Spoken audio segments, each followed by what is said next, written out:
It's that time of the month again. The community redraws here. This time I asked you to submit your Pokemon and Dragon designs, and we're going to have a little bit of fun with this. So let's bring these illustrations to life. Well, what do we have here? There's a whole load of you here today. It looks like you all realise I'm the guy to go to for your mech armor needs. What? You're not all customers, but you want to hear about some of the mech armors I've created? I'm sure I can spare a bit of time to tell you about some of the fun and awesome designs and armors I've made. Although, I won't be doing this often, not to such a large crowd. I tend to keep a low profile, if you know what I mean. Although, lately, thanks to that Department of Multiversal Matters, that's been a little bit harder to do. Anywho, let's get started, shall we? And, well, I think we should start with... which one should we start with? I know, this was kind of a super unique and interesting armor. I had a build for a client once. This guy was obsessed with... and I mean obsessed with, well, beans.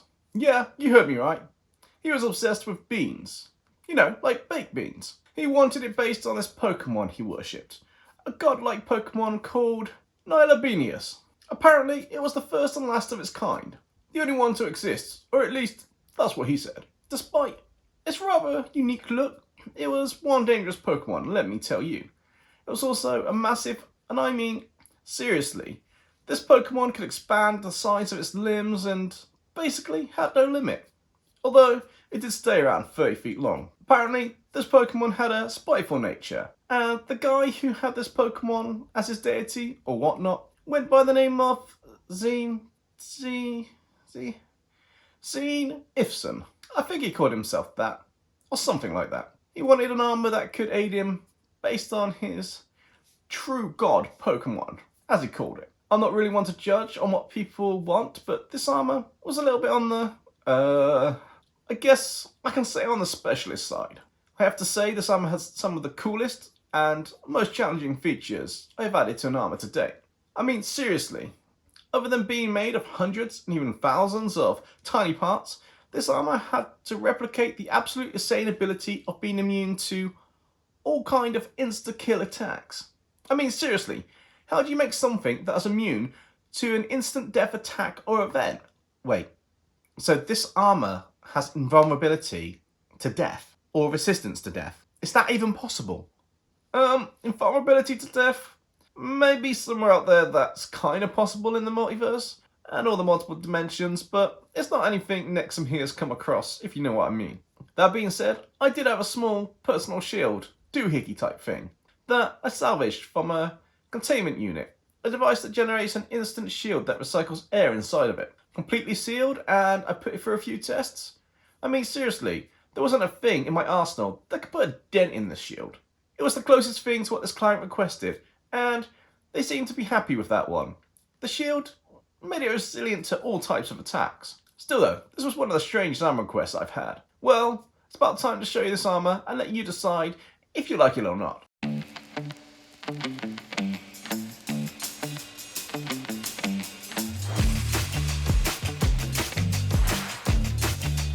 That was one strange armor. In fact, I'd never thought of an armor that looked like, well, like part of it is made from beans. I think you managed to make something quite strange and ridiculous. I wonder what else you've got in store for us. Well, kid, I think you should take a look at another one based on one of those Pokemon things. This one is called Cyrock, and it's one of those dark psychic types, I think. It was a strange looking creature though. Kind of looked like it was half asleep. Well, in that state called, what was it? Yeah, sleepwalking. Well, in this case, it was sleep floating. This thing had no legs, it just floats around the place. It does look kind of funny with a night hat, or nightcap, whatever you want to call it. Who cares though? It was strange, and it was half black and half white.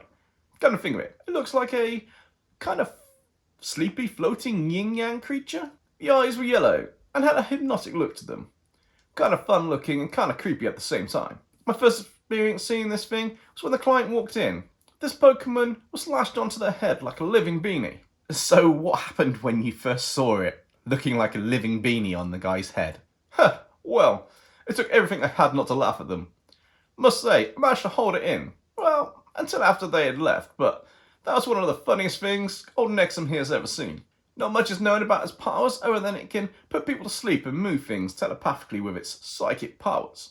So, for this one, I had to use a kind of frequency thingamabob that sent out a pulse and caused people to either fall asleep or wake up. The stronger the willpower of the opponent, the more power is needed to, put them to sleep. Only thing was, when I first built this armor and tried it out, it put me to sleep as well, even though I was wearing it.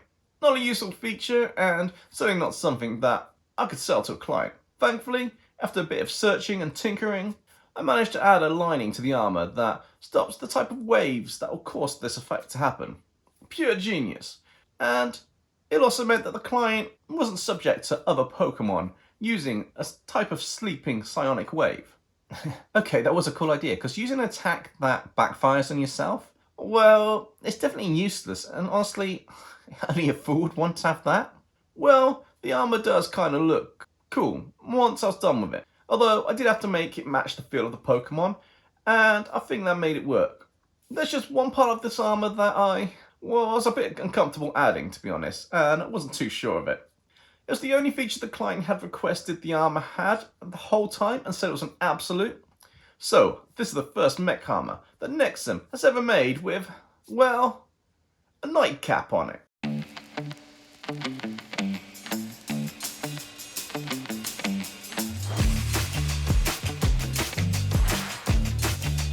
Well, what do we have here? I wonder who's causing the commotion in this place, though the voice does sound a bit familiar. Has good old Ehrenfold ran into his pal again? Hey Nexum, is that you over there? What? Who? Ehrenfold? What are you doing here? Last time I saw you was in a strange briefing when we were gathered by the... Oh yeah, we aren't meant to talk about that one. Out in the open. Well, you guys watching know what we're on about. That annoying place, the Department of Multiversal Matters. Nexum, what are you doing here, lad? Seems you've drawn quite a crowd. I wonder what you'll be doing. Well, I think it might be something you like, my friend.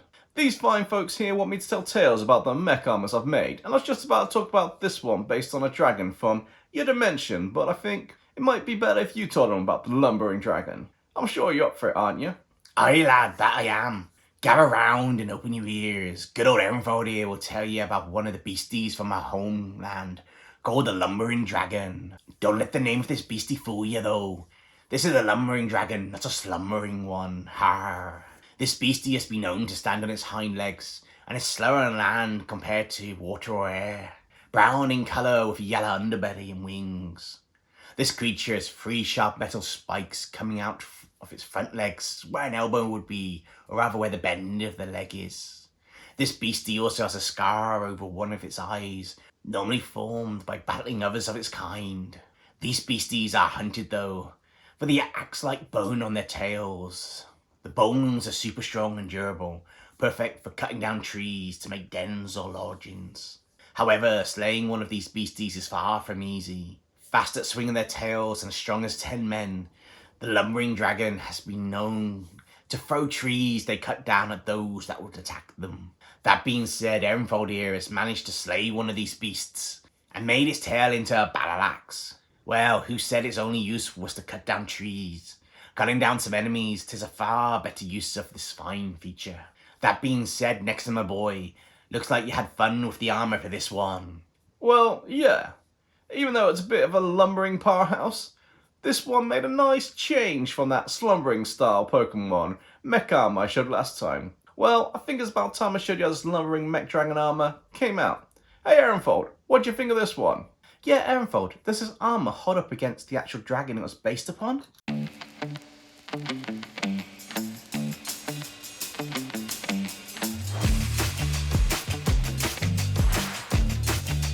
Well, laddie, it's a fine armour, I must say. It's nice to see Nexum talking about something else other than that demon lady Demonica from the last time we met. Don't you mean demon of a lady? No, lad, this was an actual demon. And our pal Nexum here is a bit of a thing for her. Wait, what? Hey, Ehrenfold, that's enough about that. They don't need to know about me and Demonica with anything that is or isn't happening. Anyway, it's time for us to continue with the mech armors, and this one is a rather interesting Pokemon. One that can be easily overlooked if you didn't know what this one was. Mainly because this Pokemon can hide amongst the barrels in the environment. Although this one was... what's the word? Ah yes, gigantic, like 2, maybe 3 people tall.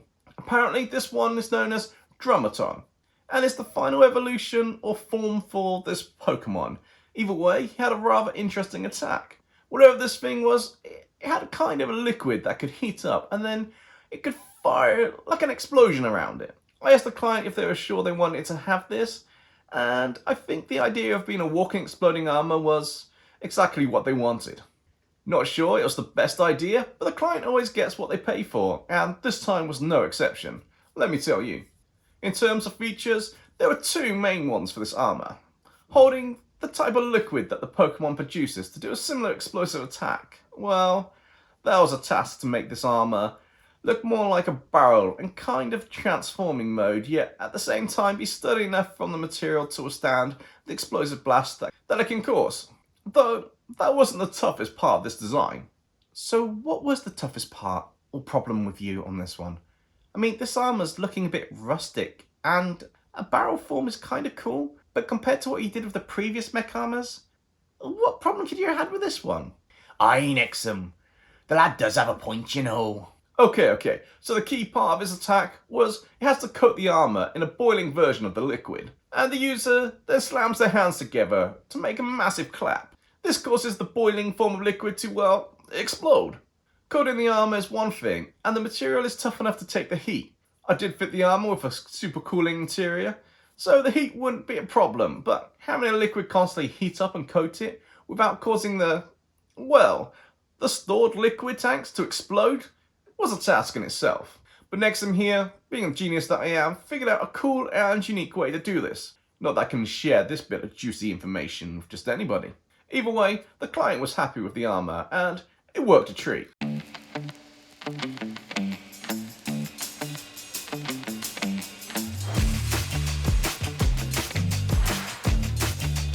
Now, Nexum, as fun as a tale that was, I think it'll be good to hear about that armor over there. The purple and silver one that looks like it's based on a dragon or a serpent.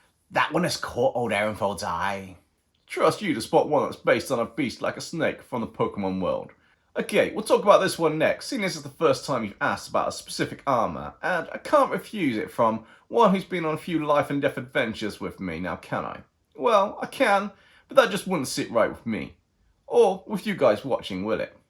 Nexum, who are you talking to? No one, kid. Well, it's more something you wouldn't understand anyway. Back to this mech armor that caught Ehrenfold's eye. This one is a Pokemon called a Silverex, and it's a rare evolution to the Pokemon Arbok. It's a very resilient creature able to withstand scorching and arctic environments, as well as most other extreme conditions. The client for this armor wanted the same abilities as their partner Pokemon, this Silverex thing. So I had to give it a few interesting features that were simple in theory, but having some form of poison to incapacitate only, that's not that hard to make or find a poison, but one to immobilize a foe up to 3 times the armor's size and not kill it, well, that's a whole different kettle of fish. I did manage to find a doohickey from another dimension that's able to do something rather cool instead. Want to know what it was? Yeah, why wouldn't we? How about you let us know? Alright, well, I didn't have the means to poison someone, and to be honest, it felt a little too, well, it just didn't sit right with me.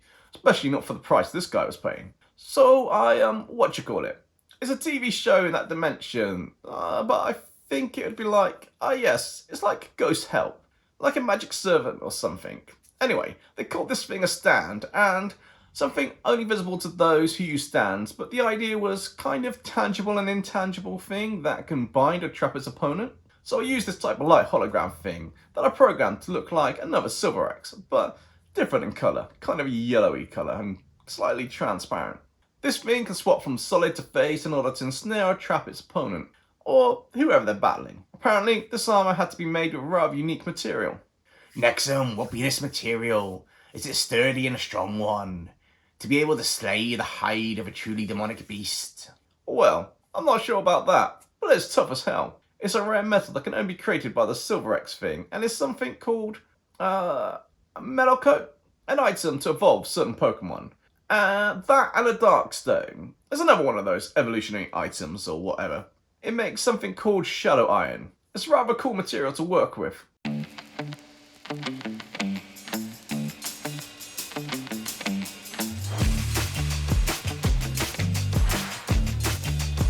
That's a cool story, but I think another one from Ehrenfold, was it? Would be great too. Do you have any more dragon tales that Nexum has made a mech armor for? Well, lad, there is one that stays in mind. Nexum, you remember that time we had to chase that rather colourful beastie that stole some of your tech thingies, and we chased it down. Do you happen to have that one with ya? Well, it just so happens I do. This rather colourful design was based on a Bolzane dragon, wasn't it? A rather strange and super intelligent dragon. But I'll let Ehrenfold tell the tale or how we encountered this one. Well now, lad, and everyone, get yourselves ready for a tale. The tale of the Bolzian dragon. A strange and bizarre creature with blue and yellow in colour. Looked like a fancy lightning bolt with angular edges. And had some strange items on its neck and ear. Turns out, at least what my pal Nexum told me, it was some kind of translate device or thingy. And would you know, he was right. As this dragon fled, it spoke in our language. I had to stop in my tracks and pick my jaw up. I've seen many a beastie that can speak languages, but never a dragon. Though it shook me for a few moments before we were back on its trail. It would appear that this creature had a strange tail with two metal bits out of the end of it. Looked like metal bones to me, and as if half of the tail was missing. Ehrenfold, pal. It looked like a plug. The end of its tail looked like a plug. Aye, I said that before, Nexum. But what is a plug? Anyways, back to the tale at hand. We followed this thing to what looked like a cave on the outside. Well, looks can be deceiving, and the inside of this cave was something like a super fancy alchemist's lair, with lots of strange things like what Nexum uses for his armors. In fact, Nexum, now that I think about it, it might have been better than the place that you make your armors in. Hey, there's nothing wrong with my workshop. Just get on with the rest of the story, will you?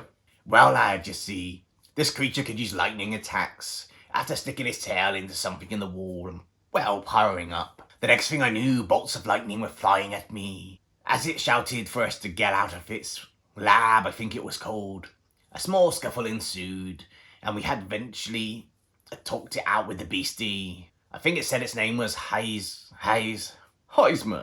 Its name was Heismer, and it was kind enough to share some of its tech in that lab in exchange for, well, letting it be.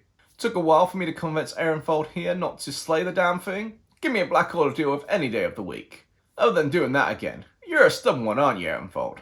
Aye, Nexum, that I am, but before all that, I have one question for you. If you'd be so kind. Sure, what's that? Well, you see that army you just shown? It looks mighty powerful, and my old bones are itching for some action. Har.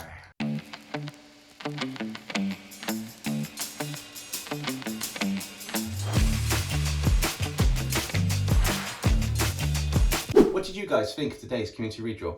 I had a lot of fun taking your Pokemon and Dragon designs and turning them into mech armors. I think they all came out really well. Really pleased with this one, and thank you to all of those who submitted. We have Zenith, Uniform Banjo, Captain Planet, Legomatic, Galahound 19, and Twicker. All your designs were fabulous, and everybody, all your submissions were absolutely amazing. If you want a little bit of something extra, why not check out Popcross Studios' community redraw, where he's turning Pokemon submissions into Fakemon SCPs. As a little surprise, Legomatic, you submitted to both channels this time, so I believe your submission should be in there as well. Hop on over and check it out. Now onto the theme for the next community redraw. Design a superhero or supervillain. Send one headshot and one full body shot with a little bit of information about the abilities, a bit of lore about the background and whether they're a hero or a villain. The submission deadline is the 21st of October, and you can submit using the details in the description below. Monday's video will be continuing the live stream of turning Feraligatr into a mech armor. Stay safe everybody. Catch you next time.